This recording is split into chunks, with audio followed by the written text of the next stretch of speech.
Hello दोस्तों, नमस्कार। हम आपके उज्जवल भविष्य की कामना के साथ इस सेशन का शुरुआत करते हैं। आपका इस सेशन में हार्दिक स्वागत एवं अभिनंदन है। चलिए हम आपके सेशन की शुरुआत करते हैं। पहला प्रश्न आपके स्क्रीन पर है।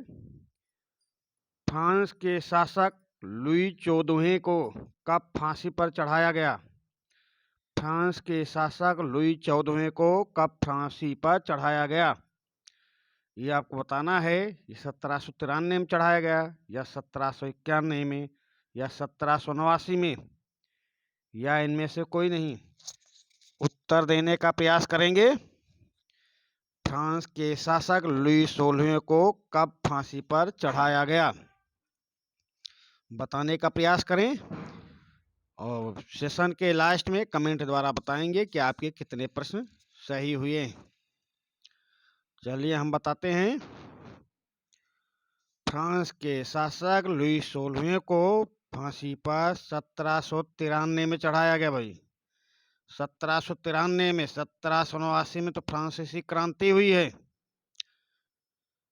तो पहले प्रश्न का ऑप्शन ए सही होगा, 1793। दूसरा क्वेश्चन आया आपकी स्क्रीन पर। साइमन कमीशन भारत कब आया? साइमन कमीशन भारत कब आया? 1926 में, 1927 में, 1928 में, 1930 में। आपको बताना है साइमन कमीशन भारत कब आया। उत्तर देने का प्रयास करेंगे। हमने कई बार आपको बताया, पिछले प्रश्नों में भी बताया हूं कि साइमन कमीशन 27 और 28 में आया है, पर दोनों ऑप्शन रहने पर अब आप 1928 का ही चयन करेंगे। साइमन कमीशन भारत कब आया? 1928 में। ऑप्शन सी होगा। इसमें सभी सदस्य श्वेत थे और उसके अंदर इसी के विरोध में लाला लाजपत राय के ऊपर लाठियां चली, जिसकी चोट से उनकी मृत्यु हो गई थी। तो साइमन कमीशन भारत कब आया? 1928 में। इसके विरोध में लाठीचार्ज में किसकी मृत्यु हुई? लाला लाजपत राय की। चलिए अगले प्रश्न पे आते हैं। नूडल्स किस देश से यूरोप के देशों में पहुंचे? नूडल्स किस देश से यूरोप के देशों में पहुंचे? ये फ्रांस से पहुंचे थे, या इटली से पहुंचे थे, या अमेरिका से पहुंचे थे, या चीन से पहुंचे थे? तो नूडल्स किस देश से यूरोप के देशों में पहुंचे? उत्तर देने का प्रयास करें। उत्तर देने का प्रयास करें। चलिए हम बताते हैं। इसका ऑप्शन डी सही होगा, चीन से पहुंचे थे। ऑप्शन डी सही होगा, चीन से पहुंचे थे। चलिए अगले प्रश्न पे आते हैं। अगला प्रश्न ध्यान से आपको पढ़ना है और पढ़ने के बाद उत्तर देना है। ऐसे प्रश्न पर विशेष गौर देने वाली बात रहती है। 1900 ईस्वी में टी पाल कंपनी द्वारा प्रकाशित पुस्तक की जिल्द पर छपे चित्रों के माध्यम से किसका ऐलान किया गया? चलिए बताने की कोशिश करें। 1900 ईस्वी में टी पाल कंपनी द्वारा प्रकाशित पुस्तक की जिल्द पर छपे चित्र के माध्यम से किसका ऐलान किया गया? आपको ये बताना है। तो ये डॉन ऑफ सेंचुरी का किया गया, या मशीन व तकनीक का महिमा मंडन किया गया है, या नई सदी का उदय कहा गया है, या इनमें से कोई नहीं? प्रश्न नंबर 4 के ऑप्शन पर विचार कीजिए और उसका उत्तर देने का प्रयास करें। चलिए हम इसका उत्तर आपको बताते हैं। ये है ऑप्शन सी सही, नई सदी का उदय। 1900 ईस्वी में ई.टी. पाल कंपनी द्वारा प्रकाशित पुस्तक की जिल्द पर छपे चित्र के माध्यम से ऐलान किया गया नई सदी का उदय। आपका ऑप्शन सी सही होगा। चलिए अगले प्रश्न पे आते हैं। निम्नलिखित में से किसके द्वारा प्रिंटिंग प्रेस का आविष्कार किया गया? प्रिंटिंग प्रेस के बारे में पूछा जा रहा है आपसे भाई। ये प्रिंटिंग प्रेस का आविष्कार गुटेनबर्ग ने किया, या मार्को पोलो ने, या रदरफोर्ड ने, या जेम्स वाट ने? आपको इसका उत्तर देना है। तो प्रिंटिंग प्रेस का आविष्कार करने वाले गुटेनबर्ग जी थे। गुटेनबर्ग। प्रिंटिंग प्रेस का आविष्कार किसने किया था? ऑप्शन ए सही है, गुटेनबर्ग। ऑप्शन ए गुटेनबर्ग सही है, आपका उत्तर यही होगा। अगले प्रश्न पे आइए। सामान्य आधार पर संसाधन कितने प्रकार के होते हैं? प्रश्न नंबर 6 देख लीजिए। सामान्य आधार पर संसाधन कितने प्रकार के होते हैं?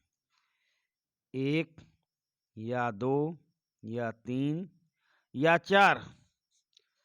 चलिए भाई बताने का प्रयास करें। सामान्य आधार पर संसाधन कितने प्रकार के होते हैं? तो आप उत्तर देने का प्रयास करें। 1 साधन होता है, या 2 साधन, या 3 साधन, या 4 साधन? तो हम आपको इसका उत्तर बताते हैं। सामान्य आधार पर संसाधन 2 प्रकार के होते हैं। प्राकृतिक साधन एवं मानवकृत संसाधन। 2 प्रकार के संसाधन होते हैं, प्राकृतिक साधन एवं मानवकृत संसाधन। तो प्रश्न नंबर 6 का ऑप्शन बी सही होगा। सामान्य आधार पर संसाधन कितने प्रकार के होते हैं? 2 प्रकार। अगला प्रश्न, प्रश्न नंबर 7। भारत में प्रोजेक्ट टाइगर की शुरुआत की गई, कब की गई भाई?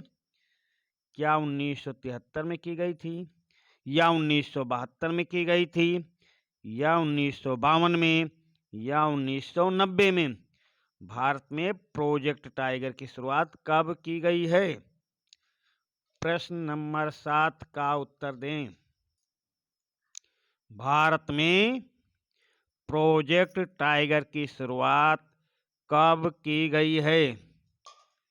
बताने का प्रयास करें और इस चैनल को शेयर करके अपने दोस्तों के बीच उनसे भी सब्सक्राइब करवाएं। उनको ये समझाने का प्रयास करें कि इस चैनल से आपका लाभ हो सकता है, और जो प्रश्न आपको समझ में नहीं आ रहा हो या जिसके बारे में जानकारी प्राप्त करना हो, सेशन के लास्ट में कमेंट द्वारा हमें बताएंगे, हम उसका उत्तर देने का प्रयास करेंगे। भारत में प्रोजेक्ट टाइगर की शुरुआत कब की गई? तो ऑप्शन ए सही है, 1973 में की गई थी। भारत में प्रोजेक्ट टाइगर की शुरुआत 1973 में की गई थी। अर्थात आपका प्रश्न नंबर 7 का ऑप्शन ए सही होगा।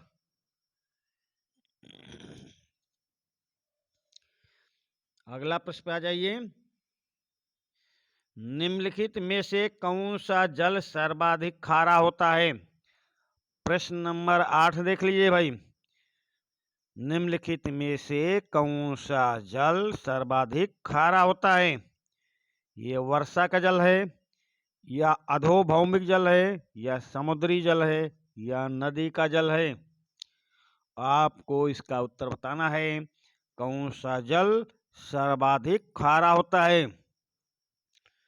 तो आप देखेंगे कि इस वातावरण में जो भी गंदगी या जो भी वातावरण में प्रदूषण फैलता है, वो पानी बरसने के साथ ही जमीन पर आ जाता है। तो अब तो आप समझ गए होंगे कौन सा जल सर्वाधिक खारा होता है?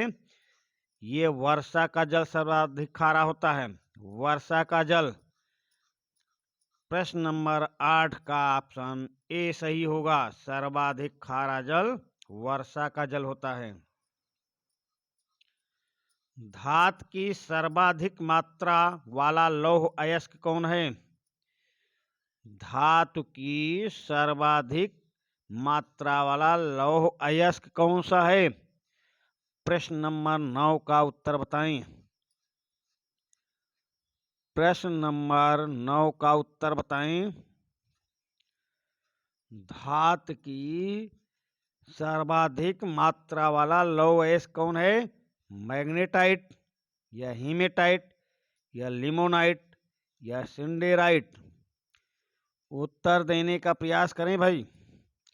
धातु की सर्वाधिक मात्रा वाला लौह अयस्क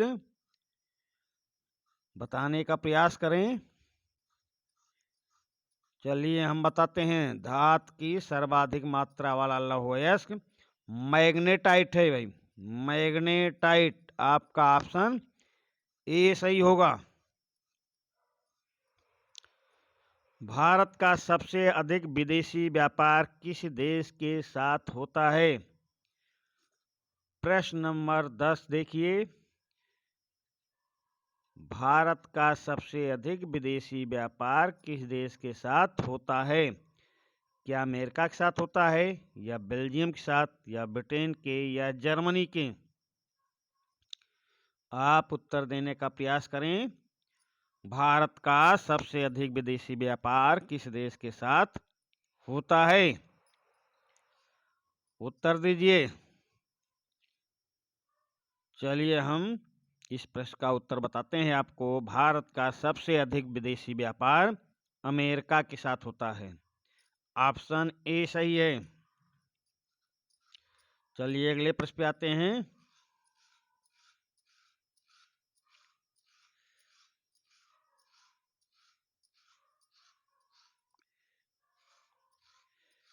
प्रश्न नंबर 11। श्रीलंका कैसा देश है? श्रीलंका डॉट डॉट देश है, कैसा देश है आपको बताना है। ये सीमांत देश है, या द्वीपीय देश है, या प्रायद्वीपीय देश है, या प्रांतीय देश है? आपको उत्तर देना है श्रीलंका कैसा देश है। तो इसका उत्तर हम बताते हैं आपको। श्रीलंका एक द्वीपीय देश है। ऑप्शन बी सही होगा, द्वीपीय देश। प्रश्न नंबर 11 का ऑप्शन बी सही होगा। अगला प्रश्न है बहुत सरल और बहुत इजी। भारत की राजभाषा क्या है? भारत की राजभाषा क्या है? हिंदी है, गुजराती है, अंग्रेजी है, या पंजाबी है? तो आप उत्तर देने का प्रयास करें। हम बताते हैं भारत की राजभाषा हिंदी है भाई।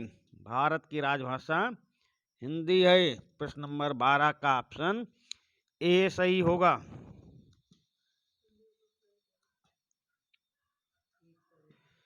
अगला प्रश्न, काले दस्ताने और बंधी मुट्ठियां किसका प्रतीक थी? प्रश्न नंबर 13 देखिए। काले दस्ताने और बंधी मुट्ठियां किसका प्रतीक थी? प्रश्न नंबर 13 का उत्तर करें। शांत की थी, क्रोध की थी, अश्वेत शक्त की थी, या खुशी की थी? काले दस्ताने और बंधी मुट्ठियां किसका प्रतीक थी? तो इसका उत्तर दें। चलिए इसका उत्तर हम बताते हैं आपको। काले दस्ताने और बंधी मुट्ठियां अश्वेत शक्त की प्रतीक थी। अश्वेत शक्त की प्रतीक थी। चलिए अगले प्रश्न पे आ जाते हैं। भारत की विधायिका में महिला प्रतिनिधियों का अनुपात क्या है? भारत की विधायिका में महिला प्रतिनिधियों का अनुपात क्या है? बहुत ही कम है, एक समान है, बहुत अधिक है, इनमें से कोई नहीं। तो भारत की विधायिका में महिला प्रतिनिधियों का अनुपात क्या है? बहुत ही कम है भाई, बहुत ही कम, ऑप्शन ए सही होगा, बहुत ही कम है। अगले प्रश्न पे आ जाइए।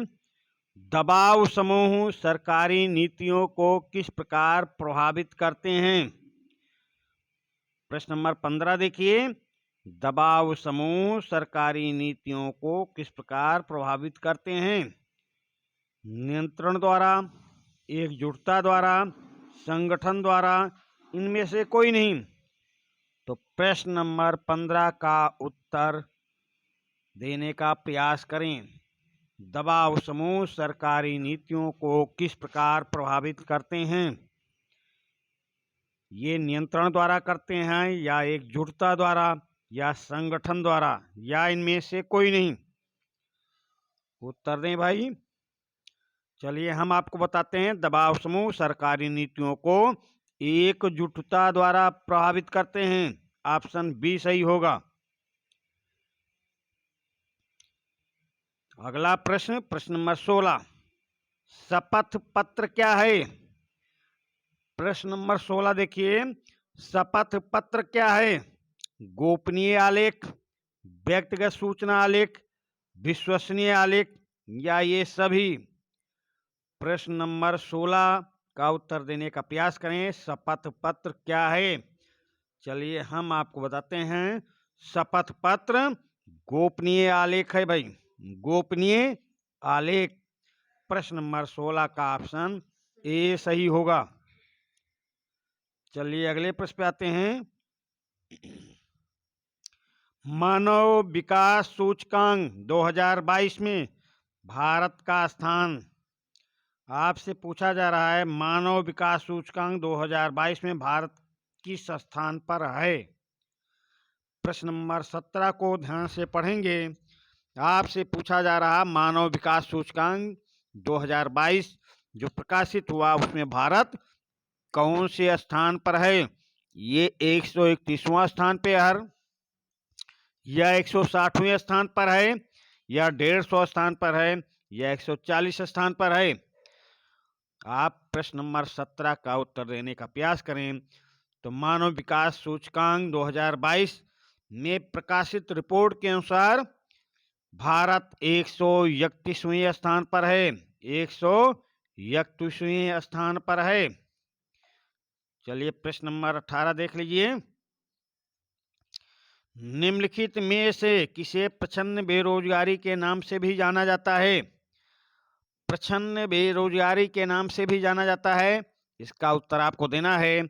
यह अनियमित रोजगार होता है, या नियमित रोजगार, या अत रोजगार, या अल्प रोजगार? प्रश्न नंबर 18 का उत्तर देंगे भाई। अनियमित रोजगार नहीं, अनियमित रोजगार ये ऑप्शन गलत है। नियमित रोजगार मिलेगा तो प्रच्छन्न बेरोजगारी काहे की होगी? अत रोजगार मिलेगा, ज्यादा मिलेगा, तो काहे की बेरोजगारी होगी? प्रच्छन्न बेरोजगार से जाना जाता है अल्प रोजगार को, जो पूरे समय काम ना मिले। तो आप समझ गए किसे प्रच्छन्न रोजगार के नाम से जाना जाता है? अल्प रोजगार को। प्रश्न नंबर 18 का ऑप्शन डी सही होगा। चलिए अगले प्रश्न पे आ जाइए। भारत में रुपए के प्रयोग को वैधता कैसे प्रदान की जाती है? भारत में रुपए के प्रयोग को वैधता कैसे प्रदान की जाती है? प्रश्न नंबर 19 का उत्तर देने का प्रयास करें। यूएनओ द्वारा, कानून द्वारा, विश्व बैंक द्वारा, अंतर्राष्ट्रीय न्यायालय द्वारा? तो भारत में रुपए के प्रयोग को वैधता प्रदान की जाती है कानून बनाकर भाई, कानून द्वारा भारत में रुपए के प्रयोग को वैधता प्रदान की जाती है कानून द्वारा। प्रश्न नंबर 19 का ऑप्शन बी सही होगा, कानून द्वारा। चलिए अगले प्रश्न पे आते हैं। इस प्रश्न का, इस सेशन का ये प्रश्न लास्ट प्रश्न है। आपसे फिर रिक्वेस्ट है कि आप इस चैनल को दोस्तों के बीच, जो आपके साथी कक्षा 10 में पढ़ रहे हैं या कंपटीशन में प्रतिभाग कर रहे हैं, उनके पास शेयर करें और उनको समझाने का प्रयास करें कि इस चैनल को सब्सक्राइब अधिक से अधिक मात्रा में करें, इससे उनको लाभ मिलेगा। और चलिए इस सेशन का हम लास्ट क्वेश्चन आपके सामने आ गया है, पढ़िए इसको। वैश्वीकरण को संभव बनाने वाले कारक कौन से हैं? वैश्वीकरण को संभव बनाने वाले कारक आपसे पूछा जा रहा है। ये सूचना व सूचना प्रौद्योगिकी या परिवहन या प्रौद्योगिकी या सभी? प्रश्न नंबर 20 का उत्तर देने का प्रयास करें। प्रश्न नंबर 20 का उत्तर देने का प्रयास करें। वैश्वीकरण को संभव बनाने वाले कारक कौन से हैं? तो सूचना व सूचना प्रौद्योगिकी, हाँ ये भी कारक है, परिवहन भी है, प्रौद्योगिकी है, तो क्या ये सभी हैं? तो हम आपको बताते हैं प्रश्न नंबर 20 का ऑप्शन डी सही होगा। सभी हैं वैश्वीकरण को संभव बनाने वाले कारक, ये सभी हैं सूचना व सूचना प्रौद्योगिकी, परिवहन, प्रौद्योगिकी, अर्थात ऑप्शन डी सही है, ये सभी कारण हैं। चलिए इसी प्रश्न के साथ इस सेशन का समापन करते हैं। धन्यवाद।